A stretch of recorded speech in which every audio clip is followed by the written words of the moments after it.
श्री राम कृष्ण वचनामृत का नया भाग आरंभ करते हैं। एक मारवाड़ी आकर श्री राम कृष्ण के पैर दबाने लगा। श्री राम कृष्ण ने पहले तो मना किया, परंतु फिर सोचकर कहा, अच्छा। फिर मास्टर से पूछा, स्कूल का क्या हाल है? मास्टर जी अच्छा, आज छुट्टी है। श्री राम कृष्ण, कल अधर के यहाँ चंडी का गाना होगा। मारवाड़ी भक्त ने पंडित जी को श्री राम कृष्ण के पास भेजा। पंडित जी ने आकर श्री राम कृष्ण को प्रणाम कर आसन ग्रहण किया। पंडित जी के साथ अनेक प्रकार के ईश्वर संबंधी वार्ता हो रही हैं। अवतार संबंधी बातें होने लगी। श्री राम कृष्ण, अवतार भक्तों के लिए है, ज्ञानियों के लिए नहीं। अवतार पहले तो भक्तों के आनंद के लिए होता था और दूसरे दुष्टों के दमन के लिए, परंतु ज्ञानी कामना शून्य होते हैं। श्री राम कृष्ण, परंतु मेरी सब कामनाएं नहीं मिटी, भक्ति की कामना बनी हुई है। इसी समय पंडित जी ने पुत्र ने आकर श्री राम कृष्ण की चरण वंदना की और आसन ग्रहण किया। श्री राम कृष्ण, अच्छा जी, भाव किसे कहते हैं? पंडित जी, ईश्वर की चिंता करते हुए जब मनोवृत्तियां कोमल हो जाती हैं, तब उस अवस्था को भाव कहते हैं। जैसे सूर्य के निकलने पर बर्फ गल जाती है। श्री राम कृष्ण, अच्छा जी, प्रेम किसे कहते हैं? पंडित जी, हिंदी में ही बातचीत कर रहे हैं। श्री राम कृष्ण उनके साथ बड़ी मधुर हिंदी में बातचीत कर रहे हैं। पंडित जी ने प्रेम का उत्तर एक दूसरे ही ढंग से समझाया। श्री राम कृष्ण, नहीं, प्रेम का अर्थ यह नहीं है। प्रेम यह है, ईश्वर पर ऐसा प्यार होगा कि संसार के अस्तित्व का होश तो रह ही नहीं जाएगा। साथ ही अपनी देह भी, जो इतनी प्यारी वस्तु है, भूली जाएगी। प्रेम चैतन्य देव को हुआ था। पंडित जी, जी हाँ, जैसा मतवाला होने पर होता है। श्री राम कृष्ण, अच्छा जी, किसी को भक्ति होती है, किसी को नहीं, इसका क्या अर्थ है? पंडित जी, ईश्वर में वेश में नहीं है, वे कल्पतरु हैं। जो जो कुछ चाहता है वह वही पाता है, परंतु कल्पतरु के पास जाकर मांगना चाहिए। पंडित जी, यह सब हिंदी में कह रहे हैं। श्री राम कृष्ण मास्टर की ओर देखकर अर्थ बतला रहे हैं। श्री राम कृष्ण, अच्छा जी, समाधियां किस किस तरह की हैं, अब कहिए तो जरा। पंडित जी, समाधि दो तरह की हैं, सविकल्प और निर्विकल्प। निर्विकल्प समाधि के विकल्प नहीं है। श्री राम कृष्ण, हाँ, तदाकाराकारित ध्याता और ध्येय का भेद नहीं रहता, और चेतन समाधि और जड़ समाधि ये भी हैं। नारद, शुकदेव, इनकी चेतन समाधि है, क्यों जी? पंडित जी, जी हाँ। श्री राम कृष्ण, और उन्मना समाधि और स्थित समाधि ये भी हैं, क्यों जी? पंडित जी चुप हो रहे, कुछ बोले नहीं। श्री राम कृष्ण, जप तप करने से तो विभूतियां प्राप्त हो सकती हैं, जैसे गंगा के ऊपर से पैदल चले जाना। पंडित जी, हाँ, यह सब होता है, परंतु भक्त यह कुछ नहीं चाहता। और थोड़ी सी बातचीत होने पर पंडित जी ने कहा, एकादशी के दिन दक्षिणेश्वर में आपके दर्शन करने आऊंगा। श्री राम कृष्ण, तुम्हारा लड़का तो बड़ा अच्छा है। पंडित जी, महाराज, नदी की एक तरंग जाती है तो दूसरी आती है, सब कुछ अनित्य है। श्री राम कृष्ण, तुम्हारे भीतर सार वस्तु है। कुछ देर के बाद पंडित जी ने प्रणाम किया, कहा तो पूजा करने जाऊं? श्री राम कृष्ण: अरे यहाँ बैठो। पंडित जी फिर बैठे। श्री राम कृष्ण ने हठ योग की बात चलाई। पंडित जी भी हिंदी में इसी के संबंध में बातचीत करने लगे। श्री राम कृष्ण ने कहा, हाँ, यह भी एक तरह की तपस्या है, परंतु हठ योगी देहाभिमानी साधु है। उनका मन सदा देह पर ही लगा रहता है। पंडित जी ने फिर विदा होना चाहा। पूजा करने के लिए जाएंगे। श्री राम कृष्ण पंडित जी के लड़के से बातचीत कर रहे हैं। श्री राम कृष्ण कुछ न्याय, वेदांत तथा और दर्शनों के पढ़ने से श्रीमद् भागवत खूब समझ में आती है। क्यों पुत्र? जी महाराज, सांख्य दर्शन पढ़ने की बड़ी आवश्यकता है। इस तरह की बातें होने लगी। श्री राम कृष्ण तकिए के सहारे जरा लेट गए। पंडित जी के पुत्र तथा भक्तगण जमीन पर बैठे हुए हैं। घर के मालिक ने आकर प्रणाम किया। ये मारवाड़ी भक्त श्री राम कृष्ण पर बड़ी भक्ति रखते हैं। पंडित जी के लड़के बैठे हुए हैं।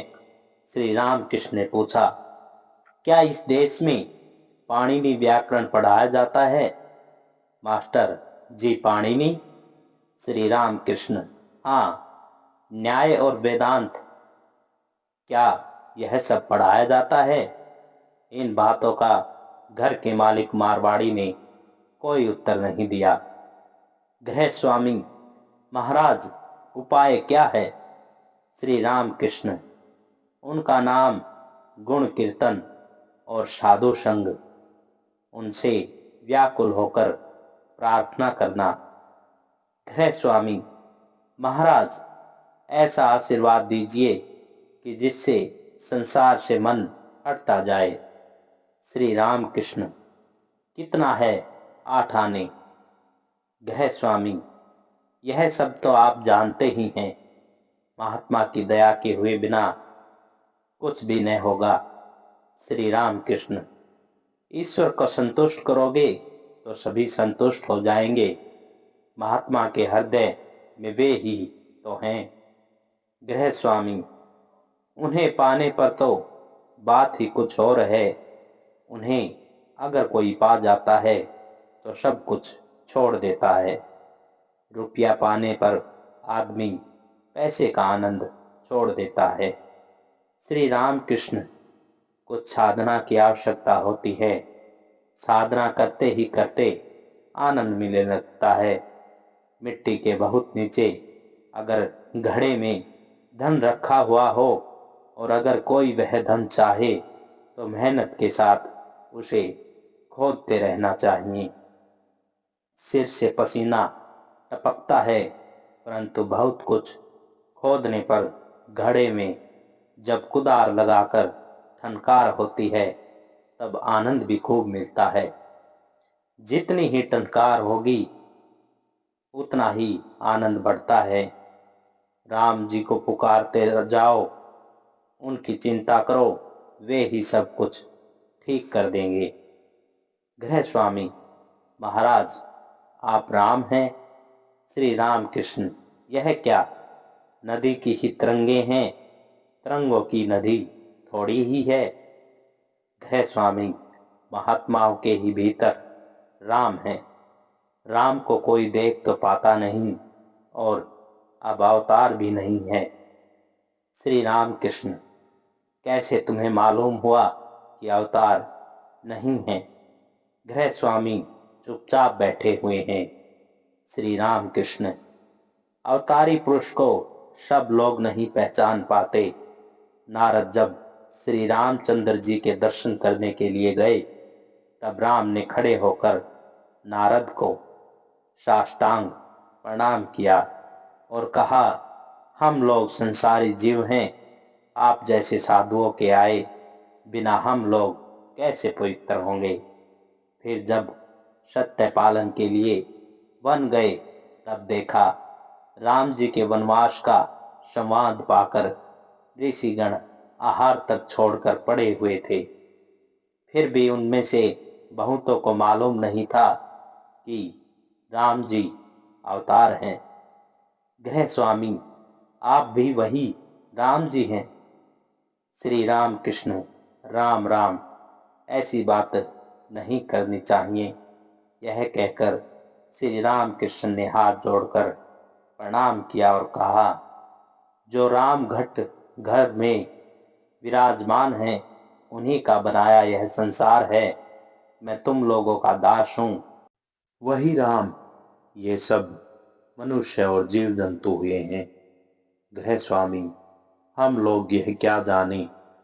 श्री राम कृष्ण, तुम जानो या न जानो, तुम राम हो।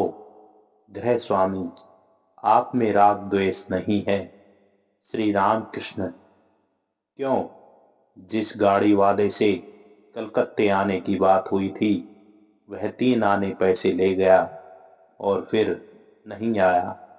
उससे तो मैं खूब चिढ़ गया था, और था भी वह बड़ा बुरा आदमी। देखो ने कितनी तकलीफ दी। श्री राम कृष्ण ने कुछ देर विश्राम किया। इधर मारवाड़ी भक्त छत पर गाने बजाने लगा। आज श्री मयूर मुकुटधारी का महोत्सव है। भोग का सब आयोजन हो गया। देव दर्शन करने के लिए लोग श्री राम कृष्ण को बुला ले गए। श्री मयूर मुकुटधारी का दर्शन कर श्री राम कृष्ण ने निर्माल्य धारण किया। विग्रह के दर्शन कर श्री राम कृष्ण भाव मुग्ध हो रहे हैं। हाथ जोड़कर कह रहे हैं, प्राण हो, हे कृष्णा, मेरे जीवन हो। जय गोविंद, गोविंद वासुदेवाय सच्चिदानंद। हे कृष्ण, हे कृष्ण, ज्ञान कृष्ण, मन कृष्ण, प्राण कृष्ण, आत्मा कृष्ण, ध्येय कृष्ण, जाति कृष्ण, कुल कृष्ण, प्राण हो, हे कृष्ण, मेरे जीवन हो। ये बातें कहते हुए श्री राम कृष्ण खड़े होकर समाधि मग्न हो गए। श्रीयुत राम चटर्जी श्री राम कृष्ण को पकड़े रहे। बड़ी देर बाद समाधि टूटी। इधर मारवाड़ी भक्त श्री मयूर मुकुटधारी विग्रह को बाहर ले जाने के लिए आए। भोग का बंदोबस्त बाहर ही हुआ था। अब श्री राम कृष्ण की समाधि अवस्था नहीं है।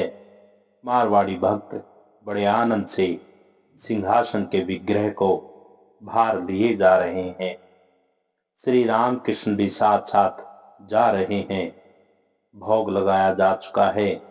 भोग के समय मारवाड़ी भक्तों ने कपड़े की आड़ की थी। भोग के पश्चात आरती और गाने होने लगे।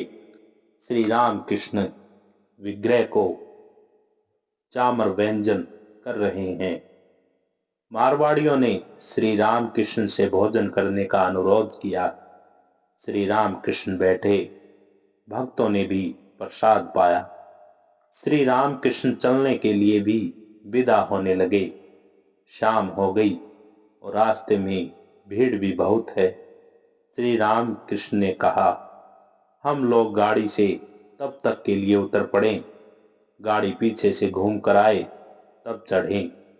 रास्ते से जाते समय श्री राम कृष्ण ने देखा, पान वाला एक बहुत छोटी सी दुकान में बैठा हुआ है, जिसे देखकर मालूम हुआ कि दुकान क्या है, बिल है। उस दुकान के में बिना खूब सिर झुकाए कोई घुस नहीं सकता। श्री राम कृष्ण कह रहे हैं, कितना कष्ट है इतने ही के भीतर बद्ध होकर रहना। सांसारियों का स्वभाव भी कैसा है, इसे में उन्हें आनंद मिलता है। गाड़ी लौटकर पास आई। श्री राम कृष्ण फिर गाड़ी में बैठे। भीतर श्री राम कृष्ण के साथ बाबूराम, मास्टर राम चटर्जी और छत पर छोटे गोपाल बैठे हुए हैं। एक भिखारी ने गोद में बच्चा लिए गाड़ी के सामने आकर भीख मांगी। श्री रामकृष्ण ने देखकर मास्टर से कहा, क्यों जी, पैसा है? गोपाल ने पैसा दे दिया। बड़ा बाजार से गाड़ी जा रही है। दिवाली की बड़ी धूम है। अंधेरी रात दीपों से जगमगा रही है। बड़ा बाजार की गली से होकर गाड़ी चितपुर रोड पर आई।